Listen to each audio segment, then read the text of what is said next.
Esses dias eu ouvi uma pessoa falando que se sente triste ao se olhar no espelho e por isso nem olha. E não é a primeira vez que eu ouço isso, principalmente aqui nos meus atendimentos de consultoria de imagem. Por isso resolvi conversar um pouco sobre isso com vocês.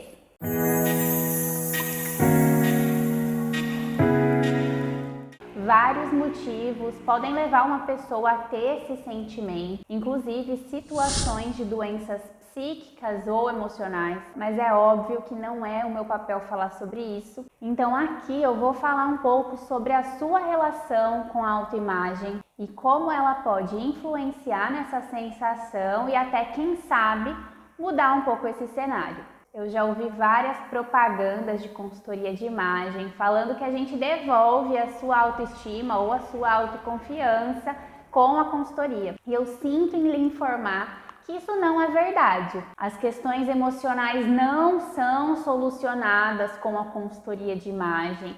E a relação com a nossa autoimagem, com a nossa imagem pessoal, é apenas um dos pilares que regem a nossa autoestima. Inclusive, quando se trata de seres humanos e emoções, toda essa subjetividade, não dá para fazer promessa nenhuma. Mas o que eu te falo é que quando a consultoria de imagem é feita de uma forma empática e não cheia de regrinhas impositivas, ela pode sim ser uma ferramenta que te estimula a ter uma relação diferente com a sua autoimagem e imagem pessoal, e isso pode refletir na sua autoestima. Quando eu ouço frases como essas dessa pessoa que falou que se sente triste ao se olhar no espelho, por isso nem olha mais, eu fico intrigada e muito reflexiva do quanto a autocrítica foi normalizada. É tão comum a gente ouvir uma pessoa sendo crítica com ela mesma. Quantas vezes,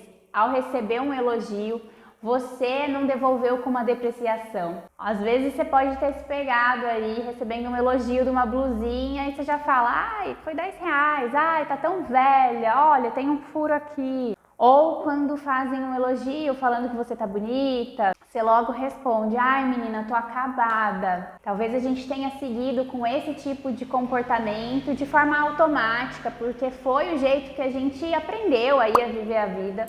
Mas a partir de agora eu tenho certeza que você vai começar a botar reparo na quantidade de vezes que você recebe um elogio e dá aquela vontade de se depreciar. A ideia, então, ao receber o elogio, é só aceitar e agradecer. No começo pode parecer que aquilo nem é verdade ou que a gente está soando arrogante, mas é uma questão de ressignificar isso aqui dentro. No começo da consultoria de imagem, eu sempre pergunto para a cliente quais aspectos no corpo dela ela se incomoda. E essa lista de aspectos é sempre respondida com muita facilidade.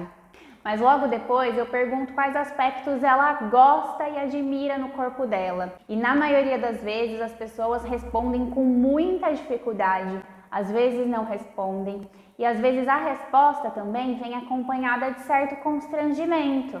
Uma sensação de estar sendo arrogante por falar bem de si mesma. Eu quero indicar aqui uma série que tem tudo a ver com isso, inclusive assisti esses dias e só reforçou essa minha reflexão toda. Ela chama Os Princípios do Prazer e está disponível lá na Netflix. E fala sobre um pouco disso tudo aqui que eu tô conversando com vocês hoje. E uma coisa que me marcou muito também lá nesse documentário é que parece que foi nos ensinado que tem alguma coisa de errado com o nosso corpo e que a gente tem que corrigir para a gente chegar num cenário onde a gente vai começar de fato a se admirar. E a questão é que raramente esse cenário ideal chega. Desde quando a gente era criança ou adolescente, a gente foi vendo qual que é o tipo certo de pessoa que é admirada, porque elas estavam na televisão, elas estavam nos programas, nas revistas. Por mais que ninguém tenha te falado que o seu corpo está errado ou que está fora do padrão, tudo isso ficou subentendido. E hoje a gente vê muitos movimentos que ressignificam isso e estão em busca da inclusão. Hoje o mundo da moda e da beleza é mais inclusivo, mas para tirar tudo isso que foi tão gravado aqui dentro do nosso DNA é muito difícil. Então é um processo longo, profundo, demorado, de ressignificação mesmo. E alguns tipos de abordagem de consultoria de imagem, infelizmente, acabam reforçando esse pensamento que está tão estruturado aí dentro de nós. Continuando essa ideia de que a gente tem que estar disfarçando pontos que são negativos no nosso corpo o tempo todo. Pouco se fala em evidenciar os pontos positivos. Muitas vezes a gente nem sabe quais aspectos da nossa imagem pessoal, do nosso corpo, a gente admira, para que assim a gente possa evidenciar isso ainda mais. Mas eu tenho certeza que tudo que você não gosta está aí na ponta da língua. E inclusive são para esses pontos que na hora que a gente vai lá se olhar no espelho, o nosso olhar já vai direto. E eu gosto sempre de pensar que tudo que a gente foca cresce. E cada vez mais a gente fica incomodada com esses pontos. Então uma técnica que eu sempre ensino para as minhas clientes é que você coloque em evidência os aspectos que você admira.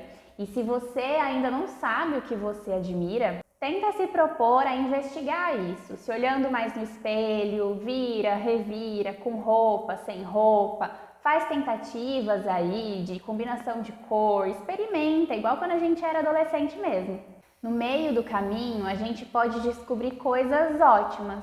E quanto mais a gente se propõe a ter esse olhar mais carinhoso com a gente mesma, mais a gente vai se familiarizando com esse novo jeito. Não vai ser fácil, os aspectos negativos que a gente se incomoda, eles não vão sumir de um dia para o outro. Mas ao se propor a essa nova relação com o seu corpo, com a sua autoimagem, tudo começa a mudar. Então essa é a minha sugestão para você praticar daqui para frente, de se permitir se olhar de uma forma mais carinhosa. Se você ama os seus lábios, tenta pensar em elementos visuais que podem potencializar e chamar mais atenção para esse ponto que você gosta. Essa semana eu vou lançar um grupo de mulheres para a gente conversar sobre isso aqui que eu falei hoje e muito mais, porque toda essa questão emocional e mais profunda do vestir está diretamente relacionada com a forma como a gente se veste no nosso dia a dia. Vai ser um espaço para troca de conhecimento, apresentação de uma parte teórica, mas o objetivo mesmo é encontrar pessoas que pensam de uma forma parecida da nossa, para que a gente possa se sentir acolhida e ter um novo despertar aí para uma nova relação com o nosso vestir. Espero que você tenha gostado desse vídeo e se gostou, já deixa a sua curtida aqui embaixo, já se inscreve no canal e a gente se vê no próximo vídeo. Um beijo e até mais!